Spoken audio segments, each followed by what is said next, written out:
मुआज़िज़ दोस्तों, आपका बिस्तर एक खामोश कातिल है। जी हां, आज घरों में फैली नई बीमारियां साइंसी तहकीक, जरासीमी माहौलियाती तब्दीली और हमारी रोजमर्रा आदतों का नतीजा बनती जा रही। माहिरीन के मुताबिक सबसे ज्यादा मसाइल हमारी नींद के माहौल से जुड़ते हैं और खास तौर पर बिस्तरों की वो तब्दीलियां जिन्होंने रिवायती सफाई के निजाम को तकरीबन खत्म कर दिया है।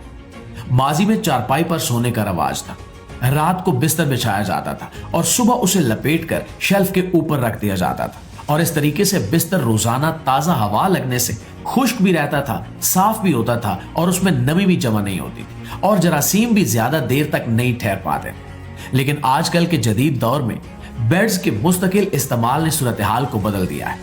जब बिस्तर दिन रात बिछा रहता है तो इसमें डस्ट माइट तेजी से बढ़ने लगते हैं। ये माइक्रोस्कोपिक कीड़े हमारी जिल्द से निकलने वाले जर्रात पर पलते हैं और इन्हीं जर्रात के साथ साथ हवा में ऐसे जरे बैक्टीरिया शामिल करते हैं जो एलर्जी, सांस की बीमारियों, मुस्तकिल छींकों, खांसी, जिल्द पर खारिश, नाक बंद होने और आंखों में जलन का बायस बनते हैं। दोस्तों, तिब्बी माहिरीन वाजे करते हैं कि डस्ट माइट के फुजले में मौजूद प्रोटीन इंसानी जिस्म में खतरनाक मदाफती रद्द-ए-अमल पैदा करता है, जिससे दमा, एलर्जिक रायनाइटिस और एक्जिमा जैसी बीमारियां बढ़ जाती। मसला सिर्फ डस्ट माइट तक महदूद नहीं है, बल्कि मुसलसल बंद बिस्तर नमी को जज्ब करता है, जिससे फंगस और बैक्टीरिया की अफजाइश होती है। एयर कंडीशन कमरों में नमी कंट्रोल ना हो तो ये अमल और ज्यादा तेज हो जाता है। बेड शीट्स, कंबल और तकिए अगर हफ्तों तक बगैर धुले रहें तो इनमें हजारों की तादाद में जरासीम मौजूद रहते हैं जो नींद के दौरान सांस के साथ हमारे जिस्म में दाखिल होकर मुख्तलिफ इन्फेक्शंस पैदा करते हैं।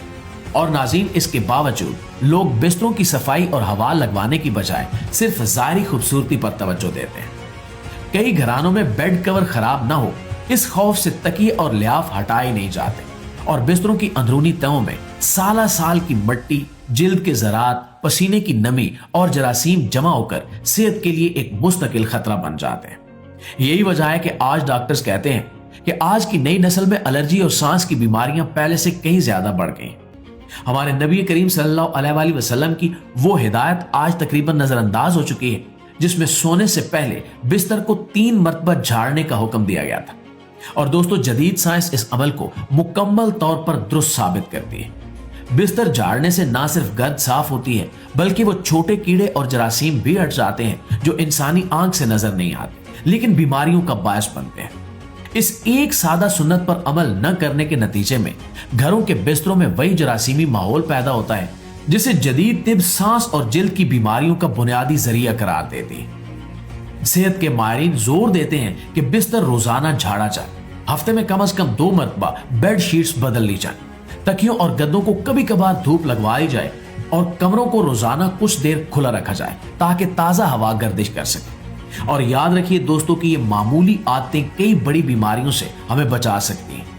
जदीद सहूलतों के साथ अगर बुनियादी सफाई का ख्याल न रखा जाए तो यही सहूलतें बीमारियों का जरिया बन जाती हैं। और मुझे पूरी उम्मीद है कि आपको ये पैगाम पसंद आया होगा। अगली वीडियो तक इजाजत दीजिए। अल्लाह ने के पास।